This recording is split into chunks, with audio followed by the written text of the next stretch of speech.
Welcome home, brave heroes. This pair of hands belongs to Ash of AshQuest fame, and this is AshQuest, where today we will be reviewing the 1/72 scale miniatures from Ancient Wars.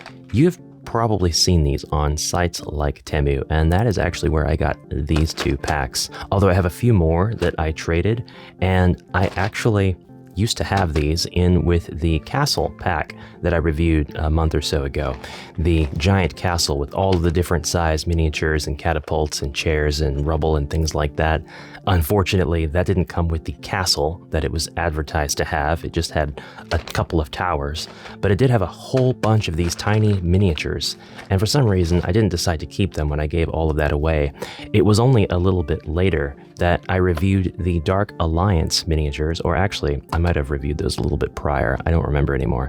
But I failed to think about the association that I could have with these miniatures using this scale in the same games that I would use my 1/72 scale Dark Alliance miniatures. So today we're going to be checking out 3 out of the 4 available colors of these small miniatures, which I guess you can finally find on their own if you're looking for Ancient Wars. Ash here with a word from this video sponsor. You're the sponsor. There's new benefits on the Patreon, and if you join the Mighty Hero tier now, you will gain access to a monthly quest designed by me, exclusive to members of this tier and above. You'll have access to polls to be able to vote on upcoming content, and have a special role for the Amalgam Archive Discord server. You'll be credited as a supporter at the end of every YouTube video I make, and finally gain access to heroic quests. That's a video game. All right, back to the video. And we'll just dump all of what I have out. Usually you'll find these in packages of, I think, 100, maybe 200. And I've got just hundreds, literally hundreds of miniatures on my desktop right now.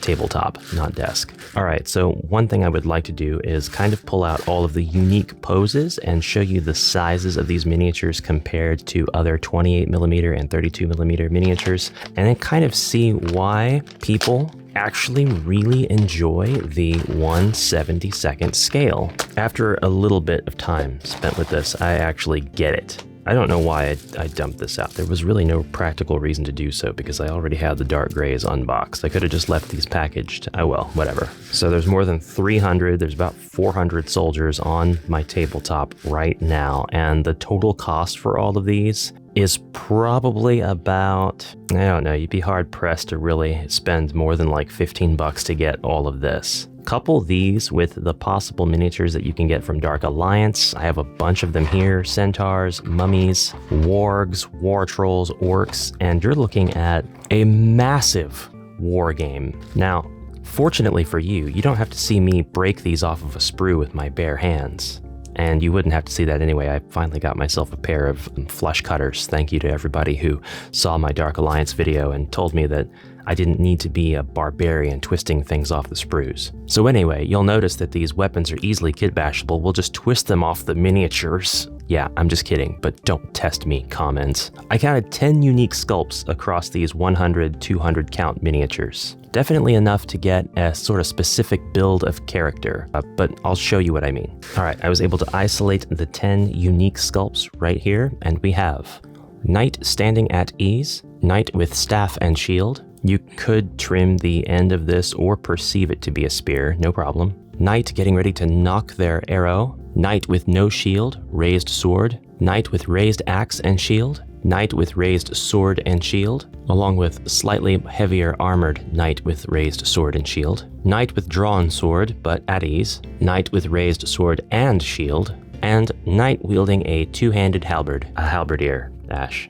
Future Ash here with a word. There were actually 12 unique sculpts with these miniatures, 2 of them that I didn't cover in the main video there. One has a knight just coming at you, sword raised, nothing in the offhand, and the other one has another knight that's at ease but with sword unsheathed and pointed upright. I also wanted to point out that all of these miniatures are kind of distributed differently. There's no set amount that's guaranteed to be in each set. You might have a lot more bowmen than you do halberdiers. You might have a ton of ones that are at ease over the next pack, in which you may have not nearly as many or half as many ones that are at ease. It's very random, it seems, which of course I expect no less. These were all of my blue and beige ones all set up after I got a good count on each, and I'm not even going to try to do the black ones because I've got like 200 here, guys. Why is this significant? Well, if you were designing your own war game, you would have access to tens of each individual sculpt. So you could create a point system and you could assign different points to these different sculpts to use in your war game. The purpose of which would be to kind of give them different stats, and the more powerful your sculpt is determined to be, the more points you have to spend to have them in your army, a la Warhammer. Although I'm sure you can think of infinite more war games to serve as better examples, war games that actually use the 1/72nd miniature convention. Now these aren't scale, these aren't the railroad minis, those are technically a different scale. But if you invest in the different colors of miniature, then you can have different players playing your tabletop game, and each color can represent a different faction that is using technically the same kinds of miniatures. You could barely see them on my Ian Schofield's beautiful Dungeon Mats Rise of the Dreadmoon. There is a fourth color that is kind of like a tan sort of gold, like a dark, not quite yellow, not quite orange, but very distinct from these colors. And I do kind of wish that they came in like 10 different colors, because this is a really good idea. These are really cheaply priced. They all stand up, no problem. The quality of the plastic is fine. The details on the miniatures are just fine. They're not lacking anything. There's 10 different poses. They're all dynamic. As before, if you can think of any war games, I'd like you to comment them down below. War games that use this scale of miniature. And in the meantime, I think it's high time these guys fought some monsters. Now, in the palm of my hand, I have 2 miniatures from the Dark Alliance Mummies set, specifically 045. Take these miniatures, put them alongside, and you'll see they are very close to being in scale. I would argue that these are 1/72nd scale because they really, really are close. I mean, these guys are supposed to be 1/72nd scale, but these guys aren't advertised as being in any particular scale. I'm just calling them 1/72nd. However, if you put them up against the mummies look slightly shorter. They're a little more shrivelly, as I would expect mummies to be. But I have other examples here. I'm so sorry, it's always hands. It's just always hands, the backdrop of a hand. The orcs in the Dark Alliance series are not very tall. They're kind of a shorter, stumpier orc. They're a little bit more goblin-like. And it's no secret the Dark Alliance miniatures resemble very strongly the different aesthetic races and beings from the Lord of the Rings franchise. You've got plenty of miniatures in Dark Alliance that are not in Lord of the Rings, like the Cimmerians and the historically accurate miniatures, of course. Roman infantry, German World War II soldiers, that sort of thing. But so far, still no major problems with being in scale. All right, I'll take one of the elves. This is from set 005 of Dark Alliance, and I'll pair it right up against our Ancient Wars miniature. The elf is actually a bit taller, so I'd like to think that elves are taller than humans, not necessarily more bulky, not at all, but definitely a slender race. And there are many universes in which elves are more demure, very, I'm not gonna let that brain rot infect this channel. Speaking of Cimmerians, these are the Cimmerians from the Dark Alliance line. They are super, super cool. They are some of my favorite miniatures, but putting them right up against our knights from Ancient Wars, they are the exact same size, just about the exact same proportions, and that's why I don't think you'll get any issues at all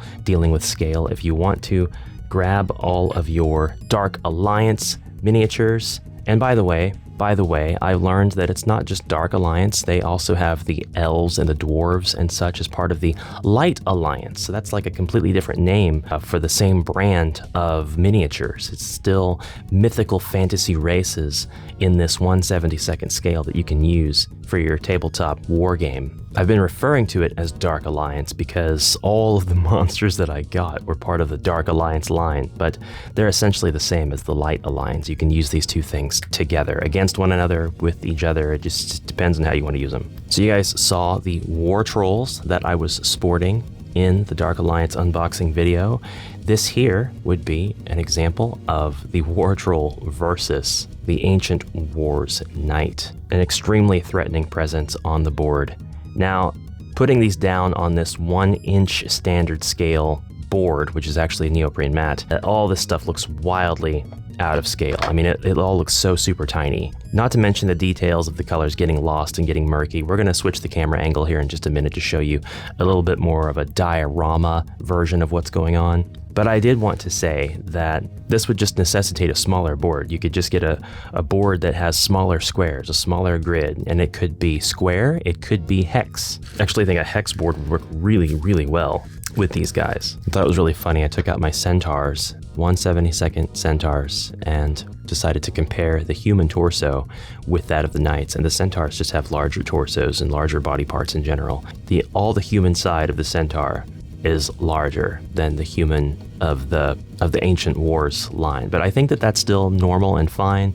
Usually when you encounter a centaur in a fantasy story, even its human half is going to be larger. It is a mythical race. It is a beast. It is not necessarily just another race of man. And setting these up, I realize I'm very much spoiled with the HeroQuest furniture. I really wish I had some 1/72 set dressing. Not just like ruins and stuff to throw around for the war game zone, but an actual dungeon setting would be so cool. A 1/72 dungeon, a 1/72 dungeon crawler needs to exist. Yeah, you put these down on these squares and we no longer have like 5 feet. They're now 6 feet, which is not a big deal, but if you shrank all these squares by 1/6, they'd feel a lot better with this size of miniature. I say, it's an easy lunch. Cornelius is like the cookie monster over here. Plastic. Oh, you got my hopes up. So in these diorama shots, I'm going to completely ignore the grid. There's not going to be a grid. Yeah, and then I just want to appreciate how easy it is to stand up these soldiers. They're already pre-separated from any sort of sprue. Whereas with the Dark Alliance miniatures, it's a struggle to get them to stand up after I cut them off, which I did use flush cutters for these, so no more of the barbaric hands comments, please. Yeah, nothing wrong with the scenery at all. It's great. All of these guys coming together to clash and fight each other. You could still use the 1-inch grids, as a matter of fact. You could just make it to where more than one miniature can fit on the same square. So if you have more than one miniature on the same square, you're looking at a bolster in stats somehow. Perhaps additional defense, additional attack. Perhaps it just depends on the miniature. And with such a surplus of miniatures, you can leave your dead on the board. I don't know why you would want to do that, but you could. Oh, this makes this look like a very gruesome scene, actually. Something out of Elden Ring, Shadow of the Erdtree. Anyway, that's my general overview of the Ancient Wars miniatures. I'll try to find links to these and put them in the description below. Temu, other sites if I can. With this packaging, I have to believe that there are other places you can get these other than Temu, so you can get them a little bit faster. Or if you just don't want to create a Temu account, which is totally reasonable, but you'd still like, you know, tiny knight soldier products. If you've been following the channel for a while, you've probably caught that I have a few new Dark Alliance miniatures to show off, so I hope you'll subscribe so that you don't miss the episode where I unbox and overview all of those for your pleasure.